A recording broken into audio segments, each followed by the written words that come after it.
Bonjour Frédéric. Bonjour. Donc aujourd'hui on prend ce temps ensemble dans le cadre de ton intervention à la Villa Grégam. Donc tu as été invité, je crois, par la Villa Grégam pour intervenir sur un mur de la ville. Avant d'en parler, j'avais envie qu'on parle un peu de toi et de ton parcours et pourrais-tu nous présenter justement ce parcours? Moi, mon parcours, j'ai fait un bac art plastique lourd. Après, j'ai enchaîné avec des études plus vers l'art appliqué, c'est-à-dire BTS de com visuel. En gros, c'est la pub. J'ai un peu fait ça pour avoir un diplôme parce que ce qui m'avait toujours animé, c'était de faire de la peinture et d'essayer d'en vivre. Du coup, après mon BTS, j'ai fait des boulots alimentaires tout en continuant à peindre jusqu'à ce que la bascule puisse se faire et que je puisse faire que de la peinture à temps plein. Donc voilà, et mon quotidien, c'est vraiment des expositions avec un travail d'atelier, un travail de muralisme et des ateliers avec différentes structures. Oui, j'ai pu voir ça, que tu avais deux approches, ce travail d'atelier en intérieur et le travail d'extérieur. Est-ce qu'ils se complètent? Est-ce que c'est des choses différentes? Comment tu travailles? C'est des choses qui se complètent, qui se rejoignent. J'ai fait beaucoup de graffiti pendant 10 ans. Je viens de là aussi. Et il y a un moment, j'ai fait la bascule sur les murs à ne peindre qu'au pinceau et à l'acrylique. Ce qui fait que ça a pu rejoindre mon travail d'atelier qui, lui, est à l'huile. Mais du coup, c'est le même médium qu'est le pinceau, on va dire. Et donc en fait, toutes ces pratiques, elles sont connectées dans mon univers. Donc j'ai pu voir aussi que tu as une pratique assez variée, parce qu'on parle de l'art urbain en extérieur, sur les façades. J'ai pu voir aussi même sur des véhicules, des choses, des supports même éphémères de par leur matérialité. Une approche plus d'atelier sur toile, mais également de l'écriture. Il y a aussi de la photo, il y a différents médiums. Ouais, en fait, j'ai une palette assez large. Je fais du volume aussi, je fais des maquettes, des petits dioramas. Donc ouais, j'ai un travail au final de photographe, même si je me présente pas vraiment comme un photographe, mais c'est lié aussi à ma pratique vu que je travaille d'après photo. Donc ouais, en extérieur, c'est vrai que je peins un peu sur plein de supports différents. Du moment qu'il y a une certaine histoire et une possibilité de faire une belle photo générale, après, c'est ce qui m'attire. Et donc voilà, je pense que je m'ennuierais si je faisais qu'un type de pratique. C'est pour ça que j'aime bien voyager. Et en fait, à la fin, ça permet de construire, c'est ce qu'on me rapporte, un univers en fait. Et moi, je voyage un peu dans mon univers. Et justement, dans ces approches-là, on a pu voir que dans votre travail, dans ton travail, il y a de la présence humaine. Il y a des véhicules, je vois beaucoup de voitures, de trains, d'avions, même de quoi voyager dans l'espace aussi. Et justement, d'où tires-tu toutes ces inspirations? Je sais pas. C'est dur de savoir d'où viennent nos inspirations. Je pense que je me nourris de pas mal de choses. Le cinéma, beaucoup le cinéma, je pense. Je suis un gros consommateur d'images de toute façon. Et je les retranscris à travers ma peinture. J'aime bien les véhicules, surtout quand ils sont abandonnés. Parce qu'il y a ce marqueur de temps que j'aime bien. En fait, j'ai toujours aimé l'histoire, les liens avec l'histoire. Du coup, je fais beaucoup d'urbex. Du coup, en fait, c'est lié toutes ces pratiques. Donc, dès que, oui, un camion abandonné, une voiture abandonnée, ça me donne envie d'en faire quelque chose, soit de peindre dessus, soit de m'en servir pour en faire une peinture, comme sur la façade. Donc voilà. Et alors, comment es-tu arrivé en résidence à la Villa Grégam? Tout simplement parce que Stéphane, donc Gréky, m'a appelé pour me proposer de venir faire ce pignon. Avec Stéphane, ça fait quelques années qu'on se suit. Et voilà, j'avais déjà entendu parler de la villa quand j'avais fait Dédale, il y a quelques années. Mais je ne suivais pas forcément, je ne le connaissais pas plus que ça. Du coup, voilà, ça m'a permis de découvrir. Je suis super content d'avoir découvert le lieu et d'avoir pu faire quelque chose. Et moi, je me suis posé la question, comment est né ce projet? Parce que cette résidence sur site, elle dure 6 jours. Et je me dis que ce projet, tu l'avais dessiné avant cette venue à la Villa Grégam. Tu es passé par des croquis, tu es passé par... comment tu l'as construit? En fait, le... ça fait déjà que temps que je travaille sur un projet par rapport à l'effondrement. Et du coup, vu que là j'avais carte blanche, je me suis dit bah, c'est l'occasion de continuer mon travail sur ce sujet et de pouvoir le présenter sur un super support comme ça, parce que je crois que c'est la plus grosse façade que j'ai pu faire. Donc c'était l'occasion. Donc à partir du moment où j'ai eu cette invitation, j'ai pu réfléchir à quoi faire et je me suis servi juste d'une photo que j'avais prise lors d'une exploration. Et voilà, je fais pas forcément de croquis ou quoi. Vu que je suis d'après photo, j'avais présenté une maquette à la villa pour que ça soit présenté à la mairie et validé. Mais voilà, c'est tout. Alors tu parles d'une photo prise en exploration. Est-ce que Ouais. tu peux nous expliquer ce que c'est l'exploration? C'est quand tu déambules peut-être dans des lieux, dans des villes? En fait, du coup, je fais ce qu'on appelle de l'urbex. Et donc, c'est aller à la recherche de lieux abandonnés. Ok. C'est quelque chose qui nourrit beaucoup ma pratique. J'ai fait un bouquin là-dessus. Et donc, je suis tout le temps un peu en vadrouille à rechercher des lieux. Et là, c'est un lieu où c'est une carrière de calcaire qui est souterraine, et où il y a une quarantaine de voitures abandonnées depuis les années 70, je pense. Donc c'est assez impressionnant parce qu'on a l'impression d'ouvrir un sarcophage, enfin un tombeau quoi. Et ça m'a vraiment frappé. Du coup j'ai fait plein de photos sur place pour pouvoir ensuite les repeindre. J'ai fait une installation aussi il y a un mois dedans où j'ai installé une peinture, etc. C'est sur mon Instagram. Et du coup voilà, souvent quand je vais dans ces lieux, je fais un travail de photo. Juste des fois juste de photos pures et ensuite c'est des photos qui me servent comme sujet en fait. C'est comme des traces, c'est comme Ouais, bah c'est voilà, je m'en sers un peu des preuves de mon passage aussi et après comme matière première pour bosser parce que c'est souvent que je fais des toiles ou des murs avec ces photos-là. Ah, c'est intéressant. À partir de ces Presque photos-là. croquis, voilà. Ouais, voilà. Photo de la Je fais photo. pas vraiment de croquis en fait. Et, et donc cette fresque, elle a évolué sur 6 journées. Et j'ai eu l'occasion de la voir évoluer. Et effectivement, au tout début, j'avais observé cette silhouette centrale. On reconnaissait bien la silhouette humaine. Et il y avait plusieurs chiffres, des lettres, des mots. J'avais l'impression même presque des plaques d'immatriculation. Peut-être l'histoire de ce qui se passait juste devant sur le parking ou autour de toi. Et donc hier, j'ai découvert la fresque finale avec cette personne-là, cet individu qui regarde vers nous. Et moi, je me suis dit, cette personne, elle ne me regarde pas. J'ai pas l'impression qu'elle me regarde, mais qu'elle regarde autour d'elle, qu'elle regarde peut-être un monde qui s'est transformé, qui a subi une catastrophe. Est-ce que c'est ce qu'il regarde? Qu'est-ce qu'il regarde justement, ce personnage? C'est ça, je pense. C'est bien résumé. Il a un air un peu circonspect. Et je trouve que ça va bien avec la scène parce que la scène, elle est narrative, elle est assez mystérieuse. Chacun peut l'interpréter comme il veut. J'ai entendu pas mal de choses différentes. Et du coup, ce regard, c'est vrai que je suis assez content parce qu'il n'est pas vraiment triste, il n'est pas heureux. Il est troublant. Du coup, ça amène vraiment un questionnement et c'est ce que je voulais, c'est le but en fait. Donc, je suis assez content de ce résultat. Il y a une forte présence, elle est très présente cette fresque-là. À la fois, on voit un univers autour assez sombre, et il y a ce halo de lumière qui est très très dense, qui est très très lumineux. D'ailleurs, je me suis demandé, mais comment as-tu fait surgir comme ça cette lumière?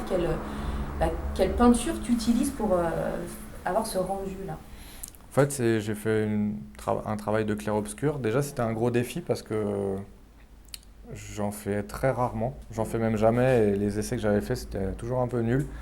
Donc, c'était un gros défi cette façade. Ça m'a un peu empêché de dormir pendant un mois.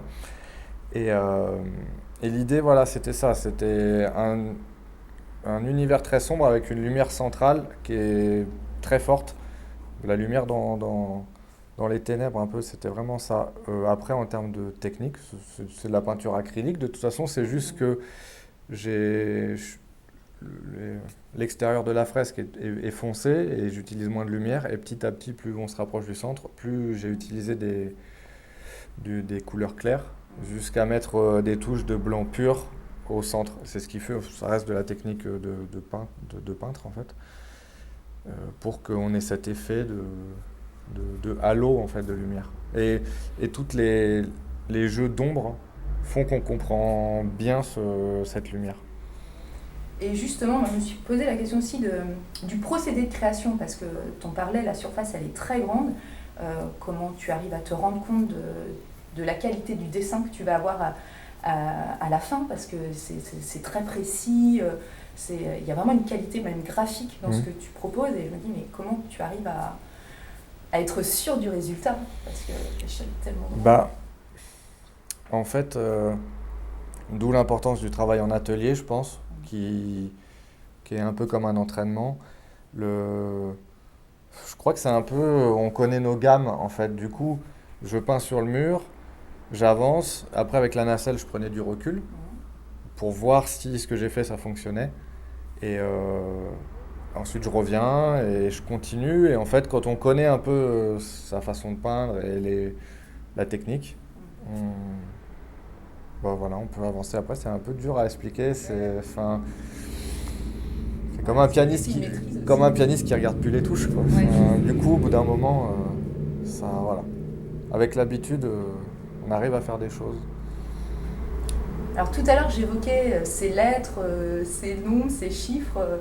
Quel est leur rôle dans ton travail? En fait, c'est juste, je vais un peu briser le mythe, mais c'est juste des points de repère. Parce que on l'a fait avec Stéphane, où en fait on écrivait n'importe quoi. C'était juste l'idée d'avoir des repères, parce qu'après j'ai juste pris en photo le mur avec ces repères, et j'ai mis ma photo de maquette en transparence.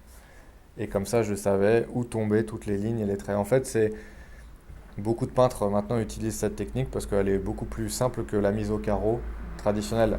J'ai fait plein de fois une mise au carreau comme les peintres de la Renaissance faisaient. Mais la mise au carreau, c'est plus compliqué parce que ça demande à être plus précis. Alors que là, on peut faire n'importe quoi sur le mur, ça nous laisse des traces. Et en fait, après, en transparence, ça nous donne nos bases pour l'esquisse. Mais c'est vrai que c'était dur un peu à appréhender pour les gens.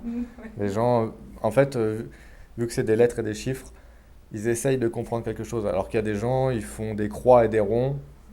Voilà. C'est abstrait, on n'identifie pas, on l'attache. Mais ça m'arrive à chaque fois que quand je fais ce système-là, les gens me demandent ce que ça veut dire. Et en fait, ça ne veut rien dire. Et cette fresque-là, elle a un titre? Oui, je l'ai appelée Vestige 2035. Ce qui ramène un peu de mystère en plus. Ouais, tout à fait. On sent qu'il y a, je sais pas si je peux dire ça, un côté un peu apocalypse. Ouais, c'est ça, mais ça, fin du monde, chaos. Ça parle de ça, ça parle de l'effondrement, de la théorie de l'effondrement. Du coup, on est dedans avec ce mur, quoi. En fait, le propos de la fresque, c'était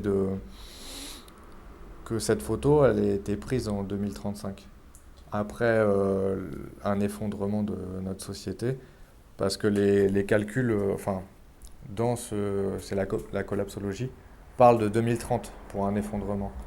Du coup, c'est un petit peu après. Et c'était comme si un explorateur, un survivant, clairement un peu un post-apocalyptique, découvrait un peu des vestiges de notre société contemporaine. Et le jeu, c'était qu'en fait, cette photo, elle est contemporaine. C'est maintenant, en fait, qu'on est en train de vivre l'effondrement. Donc c'était pour faire ce jeu de fiction et de réalité qui amène les gens à se questionner, c'est dans un futur, et en se disant, mais non, en fait, c'est maintenant, en fait, qu'on découvre déjà des voitures comme ça et une pollution monstrueuse partout. On a amorcé. Oui, en fait, on est en train de s'effondrer, c'est juste l'être humain n'aime pas trop ouvrir les yeux sur toutes ces choses-là et qu'on est dans le déni. Mais je pense qu'on est en train, et on le voit en plus actuellement avec les problèmes liés au réchauffement climatique, surtout cet été, les bulles de chaleur partout, il n'y a pas longtemps le rapport du GIEC qui était hyper alarmant. Bref, on est en plein dedans. Donc voilà, ça parle de ça. Vestige, parce que c'est ce qu'on laisse derrière nous, quoi. Voilà, ce titre, Vestige 2035.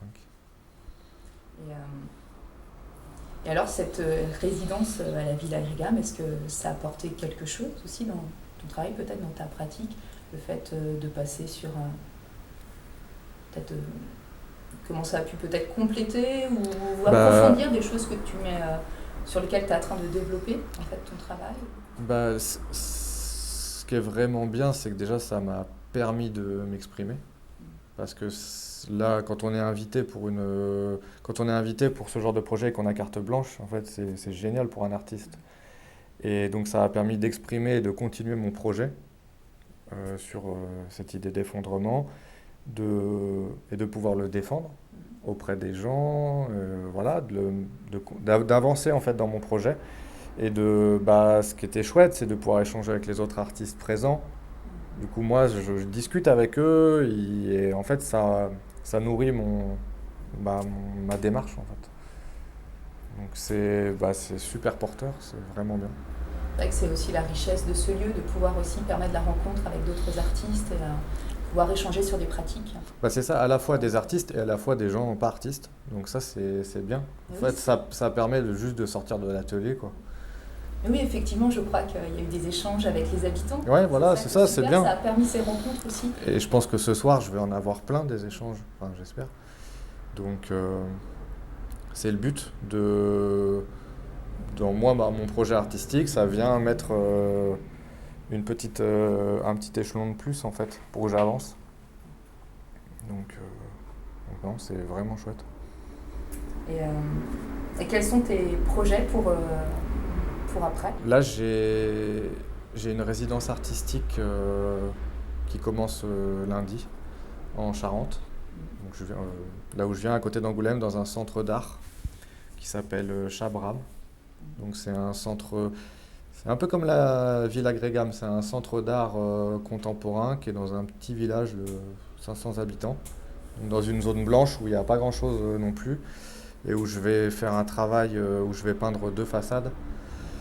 Un travail lié à la mémoire et le territoire, où donc je vais un peu moins aborder mon projet artistique de l'effondrement, mais je vais continuer sur aussi, parce que ça fait longtemps que je travaille sur la mémoire, c'est un peu un fil rouge dans mon travail depuis quelques années.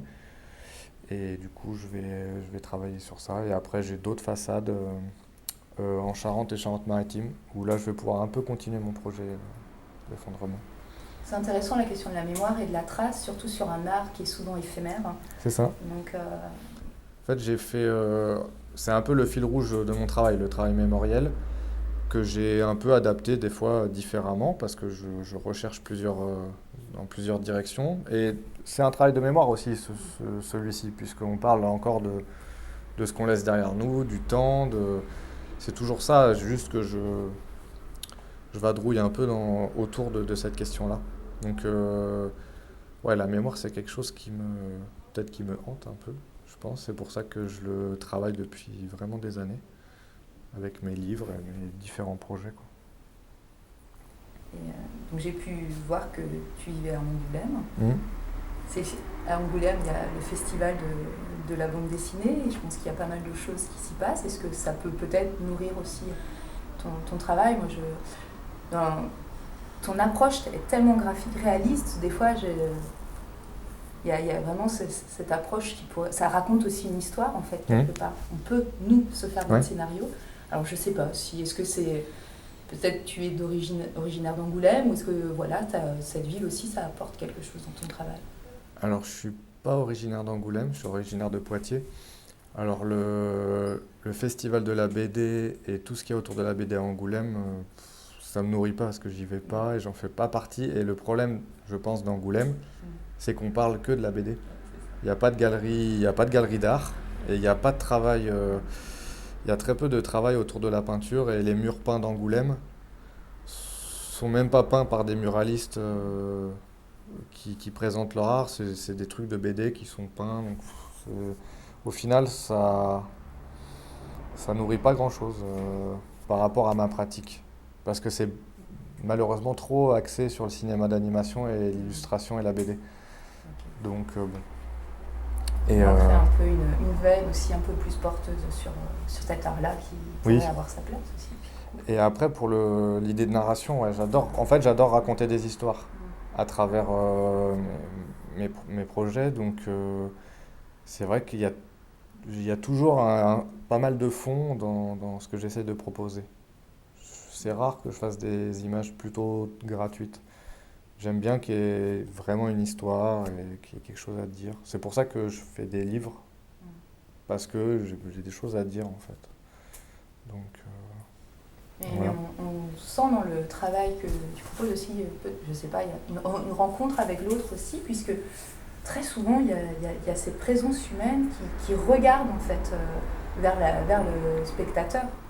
C'est vrai que j'ai un travail autour de l'humain au final. J'ai fait un livre sur les lieux abandonnés où je récupérais des photos dans les maisons abandonnées. Et ces photos-là, je les repeignais dans les pièces de la maison. Par exemple, une photo de mariage, je l'ai repeinte dans la chambre. Et après, ces photos-là, j'en faisais des toiles, etc. Et après, j'ai fait un peu voyager les œuvres. Donc, il y avait c'était toujours des photos, il y avait une présence humaine de gens que je connaissais pas, mais il y avait cette présence-là. Donc, c'est vrai, je pense de toute façon, pour parler de mémoire, faut parler des gens, quoi. Donc, c'est à travers ça, et c'était par rapport à mon travail sur les lieux abandonnés, c'était pour permettre de continuer à faire exister la mémoire de ces gens-là, parce que je trouvais ça super triste, une maison abandonnée avec tous les objets dedans et tous les objets liés aux souvenirs, comme les photos, qui restent là et ça allait finir par être détruit, quoi. Donc c'était ce travail-là. Et donc oui, l'humain, il a une place. J'ai fait un bouquin sur une casse à Angoulême, où j'ai fait pas mal de photos des propriétaires, c'est des vieilles personnes, et m'ont passé des vieilles photos de leur famille. Donc là, c'était tout un travail sur cette famille-là. En fait, pareil, elles étaient au centre de l'histoire. On parle de personnes, d'individus, et j'ai vu que tu intervenais aussi régulièrement dans des ateliers, mais avec tout public, que ce soit des enfants, des personnes âgées, des établissements spécialisés. Ça t'apporte aussi ces rencontres-là? Bah ouais, ça nourrit quand même une pratique. C'est déjà du travail en soi, mais l'échange, il est super intéressant de rencontrer tout type de personnes. C'est bien. Tu leur fais découvrir plutôt une peinture, enfin un travail d'extérieur ou plutôt proche de ton travail d'atelier? J'ai fait les deux. Ça dépend des projets. Ouais, ça dépend des projets. J'ai déjà fait des fresques, mais après, je fais beaucoup de travail d'atelier de toile, de peinture sur toile et de lien aussi avec la photo. Et on a fait des livres aussi. En fait, en gros, oui, c'est mon travail que j'ai exporté en type atelier, quoi. Atelier, enfin, auprès de ces structures-là. Et c'est vrai que j'interviens avec tout type de structure, quoi, et tout type de public. Mais c'est bien, parce que en fait, j'aime pas les trucs qui... J'aimerais pas intervenir que avec des EHPAD ou que avec des enfants. J'aime bien, j'ai fait de la prison ou milieu carcéral pour adolescents. En fait, je fais plein de trucs différents, du coup, c'est bien. Oui, puis Ça évite, ça permet peut-être aussi de se faire un pas de côté sur sa pratique et de voir aussi Ouais. comment en parler et comment la faire découvrir. C'est ça. On change d'axe, on change d'angle. C'est ça, ça l'enrichit, puis ça fait... C'est bête, mais ça permet de découvrir d'autres gens, d'autres réseaux, voilà, c'est intéressant. Et de faire des ateliers, ça permet aussi de moins dépendre, enfin en termes financiers, ça permet de moins dépendre des possibles ventes de toiles qui vont peut-être nous amener à faire un boulot plus consensuel ou plus commercial. Pour répondre peut-être à des attentes. Ouais, pour répondre à des attentes, et voilà. Alors qu'avec les ateliers, au final, financièrement, ça me permet d'être beaucoup plus libre, beaucoup plus libre dans ma pratique après. Donc je peux explorer des sujets super compliqués comme celui-ci, et sans trop me poser de questions. Donc ça, c'est top. Un grand merci à toi d'avoir De pris rien. ce temps et nous avoir partagé ton travail. Merci.